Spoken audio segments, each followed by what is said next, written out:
Hey everyone, it's Tim Shea with the Shea Group Realty of Keller Williams in Beverly, Massachusetts. I hope everyone had a great holiday season and a new year, and that 2018 is shaping up in the best possible way for you. I'm here with another freeze frame market snapshot for you, talking about how the real estate market did in 2017 and what it potentially looks like for the upcoming year. You know, the spring market just started.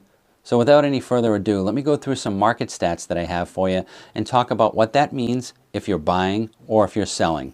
So let's take a look. First thing we're going to look at is, we're talking specifically here for Essex County, that's single family homes and condominiums. So the median prices, we're going to take a look at that as it relates going all the way back to 1997. And what you'll notice in this is that in 1997, the median price started at $165,000. We had a total sales of $7,093. And if we move up to our peak year, which was 2005, we had 9,552 sales for that year with a median price of $336,313. And then the market started to fall out a little bit. We went into a little bit of a dip there, really kind of leading down into 2011. And in 2012, it started to pick back up again to where we're at right now. The problem here we have with currently, and we're going to talk a little bit more about it, is that for 2017, we had a total of 9,182 sales, which was less than 9,552, our peak year of 2005. However, the median price continued to rise to $382,500. So one of the problems we had for 2017 was a complete lack of inventory. So the less sales really meant that we just didn't have the inventory, which also in turn stimulated a lot of that demand in the increase in prices. Less demand, or more demand, less inventory means higher prices. So if you're actually selling your property or wanted to sell your property or even thinking about selling your property, now is definitely the time to go ahead and do it. Obviously all markets are cyclical and there definitely are going to be some dips and rises in it. And so we could potentially be heading into that maybe after 2018, I believe. But a lot of that is speculative at this juncture, and I'll talk a little bit more about it. So let's move on to the next interesting stat that we have. And this is the market stats specifically for Essex County single-family homes and condominiums as it relates to sales, median price, inventory, pending sales. So we're doing a comparative of this same time in 2016 to 2017. And in sales, we're actually down 5.9%. That goes to that inventory. So less inventory means less sales. The median price from this time last year to now is actually up 8.2% to that $389,000. The amount of inventory that we have is down. We had 1,183 at the end of 2016, and this year we have 955. So we're down almost 20%, 19.3%. Less inventory means that there's less to choose from, but there's still a lot of buyers out there because interest rates are so good. It increases people's spending capital. So there are tons of buyers out there that are still looking for properties.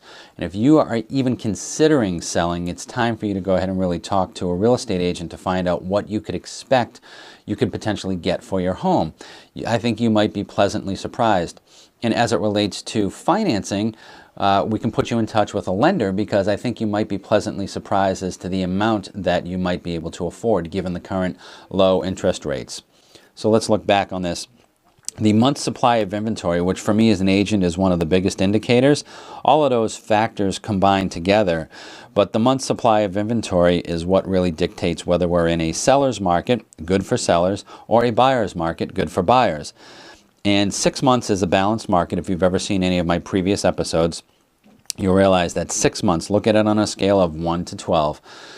6 months is a balanced market. It's good for buyers and it's good for sellers.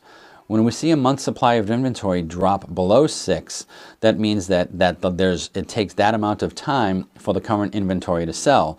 So the lower that number means that the demand for those properties is pretty high, and that's as long as it's going to take. So that means that it's a seller's market. It's really good for sellers. It won't take long for properties to sell if they're priced within a general range. It won't take long for them to sell.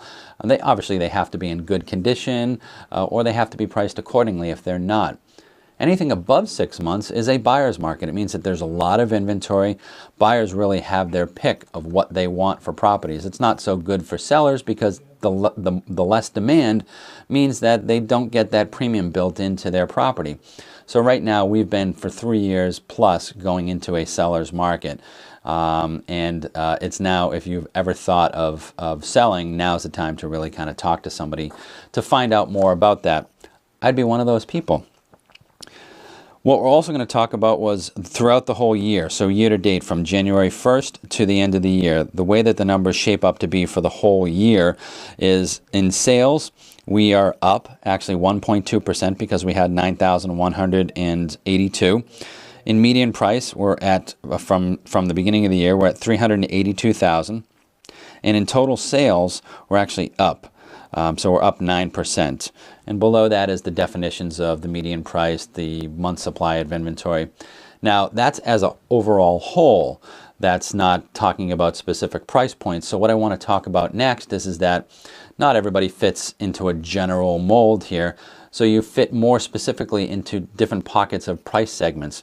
And that's really where you get to kind of look at the micro of the market itself. So let's take a look at those same figures broken down into different price points. And this will give you an idea, if you're a specific buyer in a specific price range, what you can expect. Because the way that the market interacts within those price pockets is slightly different. So let's take a look at those. The first one we're going to look at is, again, same demographic, Essex County single-family homes and condominiums for the entire year, under 450,000. This really is the toughest market that's out there. There's low inventory. The month supply of inventory is stagnant for the most part. It's under 2. It's, like we said, 1.35. But the numbers say a lot. In sales, we're down to 5,799, which is minus 7.7%.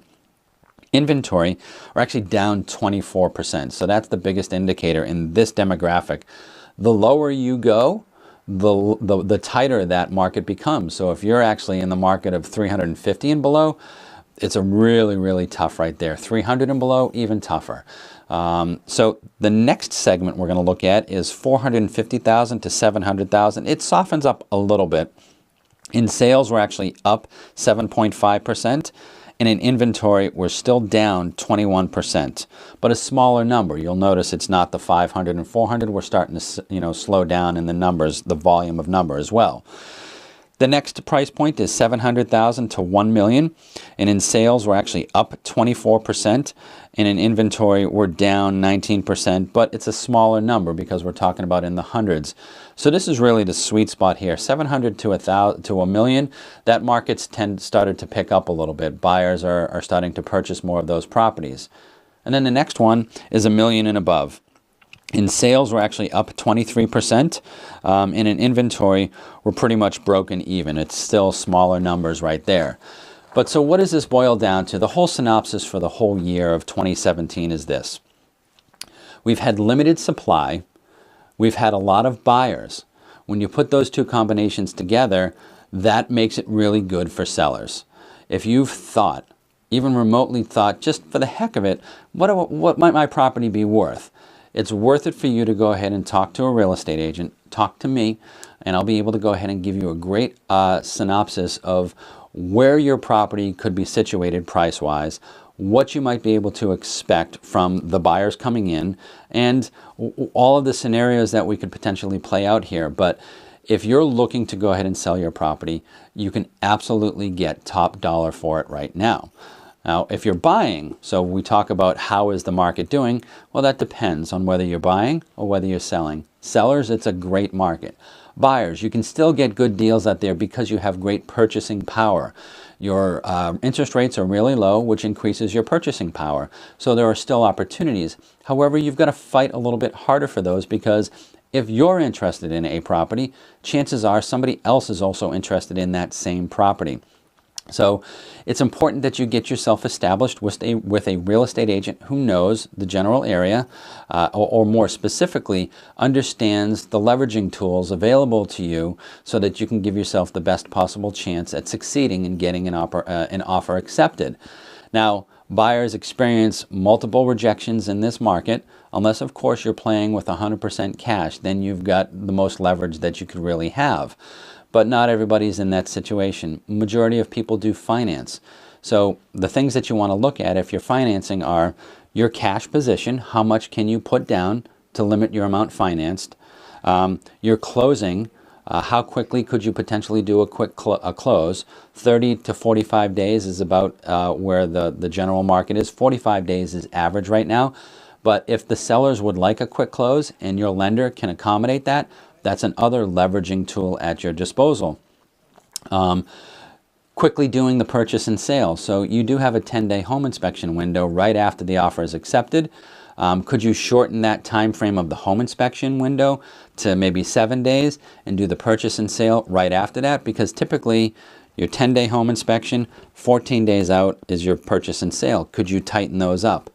And you know, I don't always suggest it because it's your right and your opportunity to do a home inspection. But maybe you've got somebody in your family who's in the field and in a contractor or in construction and can come in and give you a thumbs up or a thumbs down on the property and say, look, you're not going to really need any work here. Maybe you could get away with not doing a home inspection. That in and of itself is huge. Now, me personally, I don't recommend that because I can't. I need to tell you that you should do a home inspection. But maybe somebody else that's in your family that you trust, that's in the business, could come in during your visits and tell you whether or not the property needs any real major work or whether it's perfect. That way you might be able to leverage that opportunity. So you see, there's different scenarios if you're buying and if you're selling, but regardless, it's still a good market. And now, as I said in the beginning of this episode, now is the spring market. Technically, the spring market starts January 1st. Obviously, as we get into warmer weather, you're going to see more people putting their property on.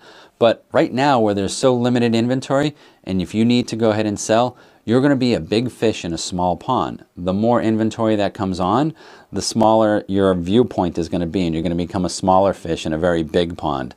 So if you need to sell, right now is the opportunity to go ahead and do that. I'm happy to go ahead and sit down with any of you to talk more about the market, whether you're buying or selling. You guys know you could always find me at MrLista.com, or you could always call or text me at 781-789-5128. And until I see you out there, happy house hunting. Bye-bye.